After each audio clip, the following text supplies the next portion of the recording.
Good afternoon students.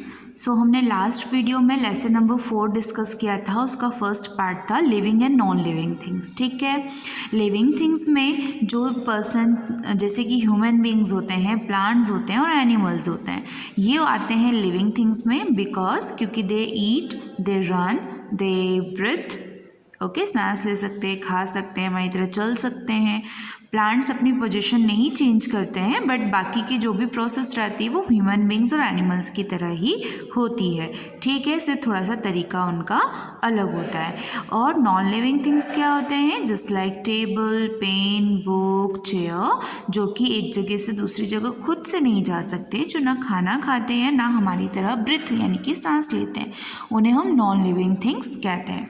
तो last video में हमने ह्यूमन बींग्स के बारे में पढ़ा था कि ह्यूमन बींग्स नोज से ब्रीथ करते हैं, पैरों की हेल्प से मूव करते हैं, टाइप्स ऑफ फूड खाते हैं, उन्हें सारी चीज़ें फील होती हैं और वो एडल्ट होते हैं, ग्रो करते हैं और वो रिप्रोड्यूस करते हैं। ठीक, प्लांट्स के बारे में भी हमने वैसे ही पढ़ा था।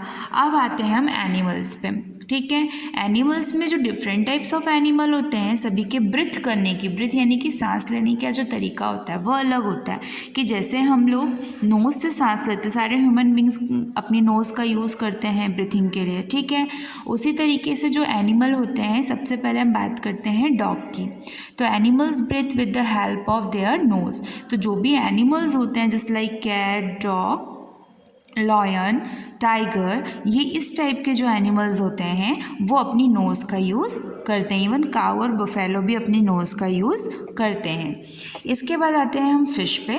तो fish breathe with the help of their gills. ये जो छोटे छोटे पार्टिकल्स बने रहते हैं इनकी बॉडी में, इनको कहते हैं हम गिल्स, और इन गिल्स की हेल्प की वजह से ही ये सांस ले पाते हैं। अब आते हैं हम इस पर इंसेक्ट पे। इंसेक्ट यानी कि जो छोटे छोटे कीड़े होते हैं just like butterfly, mosquitoes, this, है ना, ये सब कहलाते हैं इंसेक्ट। तो insect with the help of the their air holes, ये जो एंटीनाज लगे रहते हैं ना इनके आगे, ये मक्खियों में भी रहते हैं, कॉकरोच में भी रहते हैं, इवन मॉस्किटोज़ में रहते हैं, बटरफ्लाइज में रहते हैं। तो ये जो इनके एंटीनाज होते हैं, इन एंटीनाज से वो एयर होल यानी कि सांस ले सकते हैं। नेक्स्ट टॉपिक है मूव, यानी कि ये मूवमेंट कैसे करते हैं। तो एनिमल्स की बात अगर हम करें तो animals move with the help of leg. Animals भी हमारी तरह अपने पैरों का यूज़ करते हैं। डिफरेंस ये है कि हम 2 पैर और 2 हाथ रखते हैं और वो चारों पैरों का यूज़ करते हैं। इसके बाद फिश, तो फिश अपनी ये जो विंग्स होती हैं, इन विंग्स का यूज़ करते हैं पानी में स्विम करने के लिए। और जो बर्ड्स होती हैं, बर्ड्स फ्लाई करने के लिए अपने विंग्स का यूज़, पंखों का यूज़ करती हैं। और जो ये फिश होती है उनको फाइन्स कहते हैं, जो इनकी पंख होते हैं ना, तो ये मूवमेंट करने के लिए उनका यूज़ करते हैं। नेक्स्ट है हमारा ईट, यानी कि क्या खाते हैं। जैसे ह्यूमन बींग तो नॉन वेजिटेरियन, वेजिटेरियन दोनों ही होते हैं, है ना। सब अपने अपने पर्पज़ से होते हैं कि वो नॉन वेज ज़्यादा खाते हैं या वेज ज़्यादा खाते हैं। कुछ लोग ऐसे होते हैं जो नॉन वेज और वेज दोनों खाते हैं। एनिमल्स पे अगर हम आते हैं तो animals while some animals eat plant, other eat flesh. Animals में कई एनिमल्स ऐसे होते हैं जो मीट खाते हैं, फ्लैश यानी कि दूसरे जानवरों का मांस खाते हैं, और कई ऐसे होते हैं जो सिर्फ प्लांट ईटर होते हैं। इसके बाद आते हैं हम लिजार्ड ईट इंसेक्ट। लिजार्ड यानी कि आप लोगों ने घर पे छिपकलियों को देखा होगा। छिपकली कैसी रहती है? दूर से इंसेक्ट को देखती है और जाके उसे कैच कर लेती है। फ्रॉग भी कुछ ऐसा ही होता है। फ्रॉग भी अपनी ज़बान से दूर उड़ते हुए किसी भी इंसेक्ट को कैच करके खा लेता है। इसके बाद बटरफ्लाइज, सम इंसेक्ट सक नेक्टर फ्रॉम द फ्लावर। जो हमारी बटरफ्लाई होती है इसको भी हम इंसेक्ट में ही गिनते हैं क्योंकि ये भी एक तरीके का कीड़ा है। ठीक है, तो ये जो फ्लावर्स के बीच में उनके फूल लगे रहते हैं, उन फूलों में नेक्टर पाया जाता है। उस नेक्टर को खाती हैं और उसी से शहद बनाती हैं। ठीक है, अब हम आते हैं नेक्स्ट ग्रो पे कि इनके बच्चे जो एनिमल्स के यंग वंस होते हैं वो कैसे ग्रो करते हैं। तो animals grow from the baby to adult. जो एनिमल्स होते हैं वो हमारी तरह ही होते हैं। जिस तरीके से इंसानों में पहले बच्चा होता है, फिर थोड़ा बड़ा होता है, फिर वो एडल्ट होता है। ठीक, एनिमल्स में भी आपने डॉगीज़ की पपी को देखा होगा, है ना, लॉयन के कब को देखा होगा कि छोटे रहते हैं, फिर धीरे धीरे ग्रो करके अपनी रियल पोजीशन और आइडेंटिटी पे आते हैं। ठीक, a chick grow into a rooster and a hen, यानी कि ये छोटे से चूजे से इस तरीके से हैन और कॉक में बदलता है। Some insects grow from the larva and the adult, ठीक है। जैसे कि ये बटरफ्लाई का जो इंसेक्ट होता है पहले ये छोटे से कीड़े की तरह होता है, फिर धीरे धीरे जब वो ग्रो करता है तो एक ब्यूटीफुल से बटरफ्लाई में कन्वर्ट हो जाता है।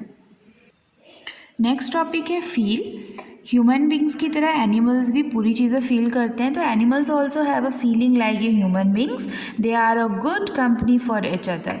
जिस तरीके से हम इंसानों की कंपनी इंजॉय करते हैं, जानवरों की भी कर सकते हैं। कुछ डोमेस्टिक एनिमल ऐसे होते हैं जैसे कि डॉगीज़ रखते हैं घर में, कई लोग कैट भी पालते हैं, काउज़ भी आप लोगों ने गाँव में देखी होंगी। तो ये ऐसे डोमेस्टिक एनिमल हैं कि जो अगर आपके साथ दिन भर रहते हैं तो आपको पहचानते हैं और आपके साथ फ्रेंडली हो जाते हैं। इसके बाद नेक्स्ट टॉपिक है रिप्रोड्यूस यानी कि यंग वन को बर्थ करना। Some animal give birth to their young one, कुछ एनिमल्स ऐसे होते हैं जो डायरेक्टली यंग वन को बर्थ करते हैं, और कुछ एनिमल्स ऐसे होते हैं जो सबसे पहले अपने यंग वन को as a form of egg यानी कि एग ले करते हैं और उसमें से फिर चूज़े निकलते हैं। Hence all living things eat, breathe, grow, feel, move and reproduce। कहने का मतलब इतना है कि जितने भी लिविंग थिंग्स होते हैं वो सब खाना खाते हैं, सांस लेते हैं, बड़े होते हैं, फील करते हैं, मूवमेंट कर सकते हैं और रिप्रोड्यूस करते हैं। All plants, animals and human beings are living things. जितने भी तरीके के प्लांट हैं, ह्यूमंस हैं, चाहे वो वर्ल्ड के किसी भी कोने में रहते हों, छोटा हो बड़ा हो कैसा भी हो, और ह्यूमन एनिमल्स चाहे वो जंगली हों, घर पे पालने वाले हों, सब की हमारी तरह लिविंग थिंग्स होते हैं और उनकी प्रोसेस भी हमारी तरह ही होती है। इसके बाद हमारा नेक्स्ट टॉपिक था natural and man made thing. Natural और मैन मेड का मतलब ये होता है, नेचुरल तो होता है प्राकृतिक, जैसे कि पेड़ पौधे। अभी इस पूरे डायग्राम को आप देखो, मैं यहीं पर आपको अच्छे से समझाती हूँ। अब ये जो रोड है, क्या ये कुदरती तौर पे बनी हुई है? सड़क कुदरती तौर पे बनी है? नहीं बनी, इसे गवर्नमेंट ने बनाया, यानी कि इसमें डामर लगाया गया, गिट्टी लगाई गई, सीमेंट यूज़ किया, लेकिन इसको बनाने वाला कौन? इंसान। तो इसे हम बोलते हैं मैन मेड, जो किसी मनुष्य के द्वारा बनाया गया हो। अब जैसे कि ये ट्री, ये ग्रास, ये फ्लावर्स, ये बटरफ्लाई, इन्हें क्या किसी इंसान ने बनाया है? नहीं, ये ऑलरेडी नेचुरल है, यानी कि अगर हमारा जन्म हुआ हो चाहे नहीं हुआ हो, ये प्रकृति है, वातावरण है, तो ये सारी चीज़ें अपने आप पैदा होती हैं और अपने आप भी मर जाती हैं। इनका रिप्रोडक्शन होता रहता है जिस तरीके से ह्यूमन बीइंग का होता है, बट ये कभी भी किसी के द्वारा बनाई गई नहीं होती हैं, ठीक है। अब जैसे ये आइसक्रीम मैन मेड है, खुद से तो बन के नहीं तैयार हो गई ना, लेकिन ये जो फ्लावर होता है ये तो बाय नेचर होता है। फ्लावर्स, शीड ऐसी चीज़ें हैं कि कहीं पर भी अगर बीज गिर जाए, पानी गिर रहा हो, अगर वो सही जगह पे मिट्टी में हो तो वहाँ से पौधा अपने आप निकल जाता है, उसको इतनी केयर की ज़रूरत नहीं पड़ती। लेकिन बाकी जो सामान हम इस फोटो में देख रहे हैं वो सारे मैन मेड है, जस्ट लाइक बिल्डिंग, स्लाइड, ये जो टेम्पो है। बट ये जो ह्यूमन बीइंग है, ये जो बच्चे यहाँ आप देख रहे हैं, तो क्या ये ह्यूमन बीइंग है? इंसान ने खुद के हाथों से बनाया है? नहीं, हमारा जन्म होता है इसलिए हम भी नेचुरल थिंग्स हैं, कभी भी मैन मेड नहीं कहलाएंगे। जैसे कि अगर आपकी बॉटल है, चेयर है, डॉल है, तो वो सब मैन मेड हुआ, इंसानों के द्वारा कंपनीज में बनाई जाने वाली चीज़ें हैं। लेकिन वहीं पर आपके गार्डन के जो फ्लावर्स होते हैं, गार्डन में प्लांट्स होते हैं, या तो फिर जो मिट्टी होती है, मिट्टी में छोटे छोटे कंकड़ पत्थर होते हैं, इन्हें कभी बनाया नहीं जाता, ये सब नेचुरल थिंग्स होती हैं। Okay students, I hope this lesson is clear to you. Non living things जो हमारी तरह सांस नहीं ले सकते, खाना नहीं खा सकते, और लिविंग थिंग्स जो कि जस्ट हमारी तरह होते हैं। प्लांट्स, एनिमल्स और ह्यूमन बीइंग लिविंग थिंग्स में आते हैं। जो प्राकृतिक तौर पे बनी रहती है उसे हम नेचुरल कहते हैं, नेचुरल थिंग्स, और जो इंसानों के द्वारा बनाई जाती है उसे मैन मेड और आर्टिफिशियल थिंग कहा जाता है। Have a good day.